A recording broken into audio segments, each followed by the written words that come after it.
नमस्कार दोस्तों, स्वागत है।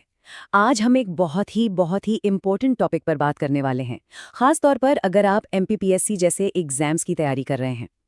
टॉपिक है भारत के स्वतंत्रता संग्राम में मध्य प्रदेश का क्या योगदान रहा।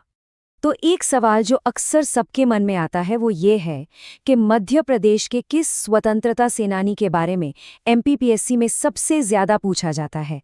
चलिए इसी सवाल के साथ शुरू करते हैं और मैं आपको यकीन दिलाती हूँ इस सेशन के आखिर तक न सिर्फ इसका बल्कि ऐसे कई सवालों के जवाब आपको मिल चुके होंगे। अक्सर जब हम आज़ादी की लड़ाई की बात करते हैं तो कुछ बड़े शहरों और बड़े नेताओं का ही नाम आता है, पर कहानी इससे कहीं ज्यादा बड़ी है।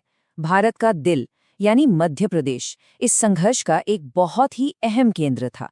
इसकी भूमिका इतनी गहरी और इतनी फैली हुई थी कि इसे समझे बिना तैयारी अधूरी है। तो आज हम इस पूरे सफर को कैसे तय करेंगे, ये रहा हमारा रोड मैप। हम शुरुआती विद्रोह और 1857 से बात शुरू करेंगे, फिर राष्ट्रीय आंदोलन, गांधीवादी युग और क्रांतिकारियों की भूमिका को समझेंगे और आखिर में देखेंगे कि इस सब की विरासत क्या है। तो फिर चलिए शुरू करते हैं पहले हिस्से से। देखिए, बड़े बड़े नेशनल मूवमेंट्स तो बाद में आए, उससे बहुत पहले ही मध्य प्रदेश की धरती पर बगावत के बीच पड़ चुके थे। ये कहानी असल में शुरू होती है स्थानीय यानी लोकल लेवल पे हुए विरोध से। और जानते हैं ये पहला और सबसे जोरदार विरोध कहाँ से आया? ये आया यहाँ के आदिवासी समुदायों से। भील और गोंड जैसी जनजातियों ने अंग्रेजों की शोषण वाली नीतियों के खिलाफ सबसे पहले आवाज उठाई। उन्होंने जो संघर्ष किया उसी ने आगे चलकर बड़े आंदोलनों के लिए एक मजबूत नींव रखी।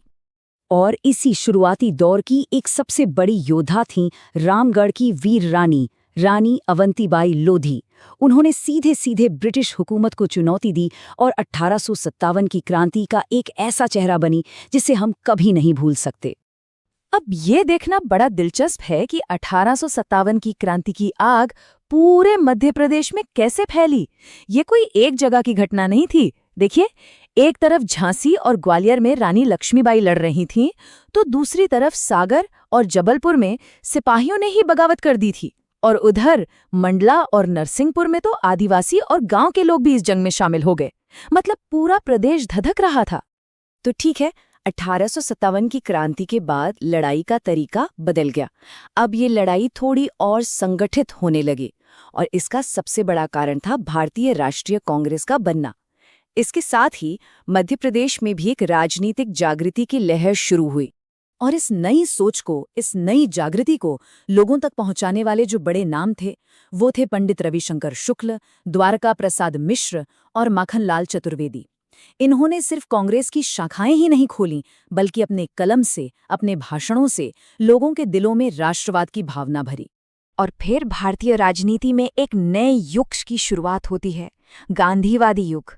जब गांधी जी आए तो उन्होंने पूरे देश में ऐसी लहर पैदा की कि मध्य प्रदेश का कोई शहर, कोई गांव इससे अछूता नहीं रह सका। अब जरा देखते हैं कि गांधी जी के जो दो सबसे बड़े आंदोलन थे वो मध्य प्रदेश में कैसे चले। एक था असहयोग आंदोलन, जिसमें शहरों में विदेशी सामानों और स्कूलों कॉलेजों का बहिष्कार हुआ। लेकिन जो दूसरा था सविनय अवज्ञा आंदोलन, उसने यहाँ एक बिल्कुल अलग और अनोखा रूप लिया, जिसे हम जंगल सत्याग्रह के नाम से जानते हैं। तो ये जंगल सत्याग्रह आखिर था क्या? देखिए, ये एग्जाम के लिहाज से बहुत ही इंपॉर्टेंट पॉइंट है, इसको जरूर नोट कर लीजिए। ये सिर्फ एक विरोध प्रदर्शन नहीं था, ये आदिवासियों और गांव वालों का अपने जल, जंगल और जमीन पर हक जताने का एक तरीका था। इसने आज़ादी की लड़ाई को सीधे जमीन से जोड़ दिया। एक तरफ तो गांधी जी के अहिंसक आंदोलन चल रहे थे, लेकिन उसी के साथ साथ मध्य प्रदेश में क्रांतिकारियों की एक धारा भी पूरी ताकत से बह रही थी। तो चलिए अब हम इस लड़ाई के आखिरी और सबसे निर्णायक दौर की तरफ चलते हैं। और जब बात क्रांतिकारियों की हो तो एक नाम जो सबसे पहले जहन में आता है वो है चंद्रशेखर आजाद। उनका जन्म भले ही यहाँ नहीं हुआ, लेकिन उनकी कर्मभूमि का एक बहुत बड़ा हिस्सा मध्य प्रदेश ही था। खासतौर पर झाबुआ और अलीराजपुर के इलाके उनकी गतिविधियों के गढ़ थे। और फिर आया 1942 का भारत छोड़ो आंदोलन। ये आज़ादी की लड़ाई का फाइनल पंच था। गांधी जी का करो या मरो का नारा यहाँ सिर्फ एक नारा नहीं था, बल्कि एक हकीकत बन गया। लोगों ने ठान लिया था कि अब बस, रेलवे लाइनें उखाड़ दी गई, संचार व्यवस्था ठप कर दी गई। मकसद एक ही था, ब्रिटिश राज को पूरी तरह से पंगु बना देना। लेकिन ये पूरी लड़ाई सिर्फ राजनीतिक विरोध या प्रदर्शनों तक ही सीमित नहीं थी। इसके कई और भी रंग थे, कई और आयाम थे। इसमें साहित्य का योगदान था, महिलाओं की भागीदारी थी, और तो और रियासतों की आम जनता का भी संघर्ष था। इन सब ने मिलकर इसे एक सच्चा जन आंदोलन बनाया।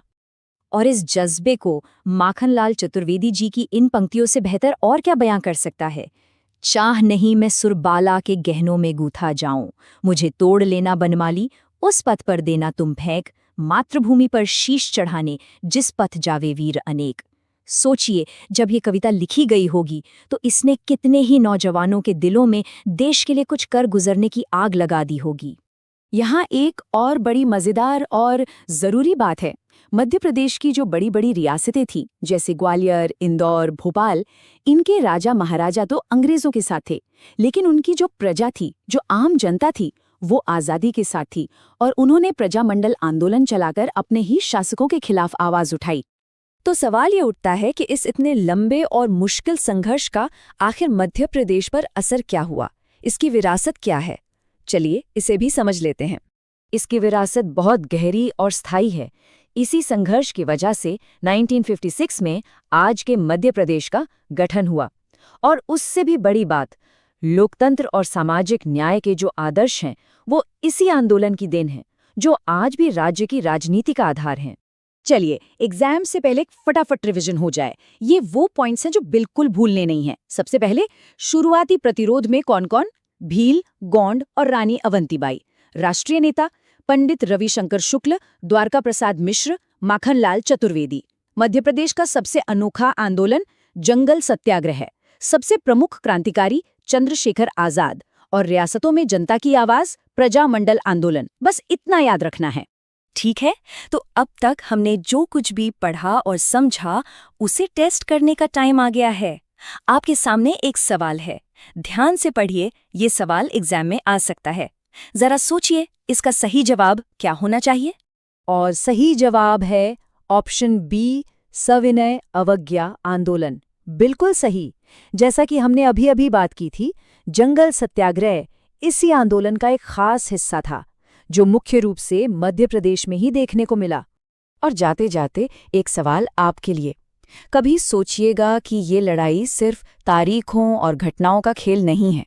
असल बात ये है कि कैसे आदिवासियों ने, महिलाओं ने, लेखकों ने और आम लोगों ने, मतलब समाज के हर तबके ने मिलकर इस लड़ाई को एक ऐसा रूप दिया कि ये सचमुच भारत के दिल की आवाज़ बन गई।